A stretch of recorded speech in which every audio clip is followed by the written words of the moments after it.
Well, hello you. Let's talk about the green scales, shall we? So this is it. This is the final set of primary scales. Once they've got this, they've got a scale of every letter. So these green scales are going to be the first scales where they have flats in the scale themselves. They should know what flats are as a concept because they've seen them when we've been working the blue pattern. There's that B flat on the G string. So they should know what a flat is, but this is the first scales they're seeing it in. Most likely they also haven't seen them in any pieces yet. If you're working the Suzuki stuff, they haven't seen a flat yet at all, as long as you're in book one. If you've got a student that's ahead, disregard everything I'm saying. So the green pattern is this nice lovely set of whole steps we've got going. If we're talking in a Suzuki context again, I try to have them start the green pattern before we get out of book one. I just like them going into book two having all the primary scales down. And just like I did with the yellow pattern, I'm going to introduce the green pattern with the scales themselves because again, it's orally weird on the ear.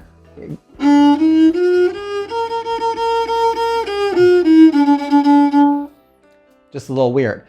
Although I teach the lower one where it's going to be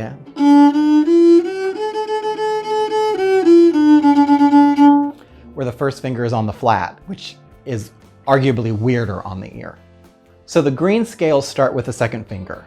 And resonance-wise, it was way easier to decide this than it was with the yellow scales. F versus F sharp major, I mean, no-brainer. Obviously, we're going to go with F. It's a much more common key. Every string is resonating at that point. It's nice and simple. That means we're going to do a slightly different pattern variation. They're used to having all of their finger patterns start a whole step away from the open string, right? This time they're going to be a half step down. And here's how we're going to go about that. So when we learned the yellow pattern, we went red, raise that, right? Here we're going to go from the blue pattern. So what you do is you have them do the blue pattern and then lower the 1. Now, here's where some teachers and some students will be like, but it's a bigger stretch between my 1 and my 4. I can't possibly use my 4 now. Yeah, you can.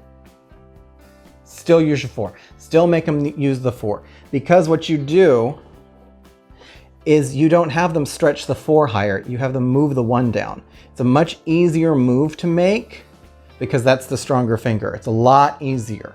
So don't have them think of, oh, we're stretching the 4 up a half step. No, you're stretching the 1 back a half step. Very important distinction. Again, if they don't say anything about it, don't even bring it up. You should probably bring it up at some point just because it is wider than the other patterns they've done before. By a half step. Don't make a big deal out of it. Some teachers do, and they shouldn't. With that new lower green pattern, we're going to start with the F major scale. Nice and simple. And we have a similar thing here that we did with the blue scales, where the top tonic is on the note, the finger that is changing, right? It's on that lower one. So it can be a great opportunity for ear training because once again, if they revert to the bluish pattern and do this,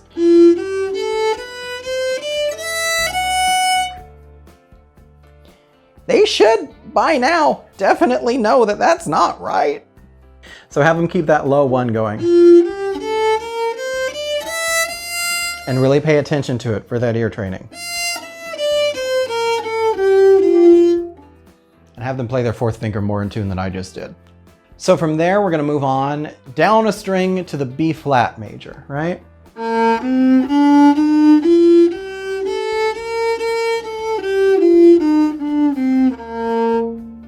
I do love that key. It's such a nice key. Again, follow the same procedure. Have them go just start that on a lower string and they are good to go. So for the green scales, once again, you're going to run into that situation of the scale color versus the key color. Because if you're playing an F major on the D string, you're going to be in blue. But once again, I make the distinction with everything above that too being in the green pattern. So again, scale color versus key color, they should be familiar with that discussion from the blue scales. Shouldn't be that big of an issue. Some of them will be like, well, it's dumb. Why is it that way? Just cuz. Now with every other color, we've introduced a 2-octave scale at this point, but we're not going to do that now because of the primary-secondary difference, right? The next candidate would be some form of B, but the primary green scale is a B flat, primary yellow scale, which would be the other octave, is B natural. So we have to get the secondaries before we can do those 2 octaves. So that is all the primary scales. Next video, we're going to cover all of the secondary major scales. It'll be a grand old time, and then we'll get on to the minors. Woo. I don't know why I did that. That was dorky.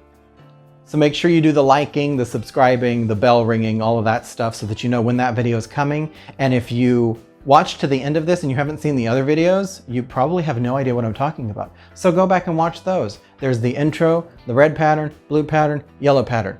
4 lovely little videos to catch you up, and then you can go forward. Right? It'll be a grand old time. Follow me on all the socials. I'm that KJ Bell. Happy scaling.